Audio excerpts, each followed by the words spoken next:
आज या ठिकाणी समाजवादी पक्षाच्या वतीने उपजिल्हाधिकारी कार्यालय अंबाजोगाई या ठिकाणी बीड जिल्ह्यामध्ये होणारा मटका, जुगार, गांजा आणि विविध प्रकारच्या अंमली पदार्थांची विक्री होत असून अशी ही समाजामध्ये चर्चा आहे।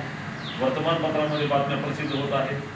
शाळेचे जे विद्यार्थी आहेत ते गुन्हेगारी प्रवृत्तीकडे व्यसनाधीनतेकडे वळत आहेत। अनेक कुटुंब याच्यातून उद्ध्वस्त होत आहेत। तरी आज या ठिकाणी उपजिल्हाधिकाऱ्यांमार्फत बीड जिल्ह्याचे पोलीस अधीक्षक यांना निवेदन देऊन या ठिकाणी आवाहन करण्यात आलेले आहे की आता लवकरच शाळांची सुरुवात होणार आहे। या ठिकाणी जे विद्यार्थी जे नवीन येणारे आहेत ते या नशेच्या आहारी जाऊन गुन्हेगारी प्रवृत्तीकडे वळू नये म्हणून शासनाने याची दखल घ्यावी।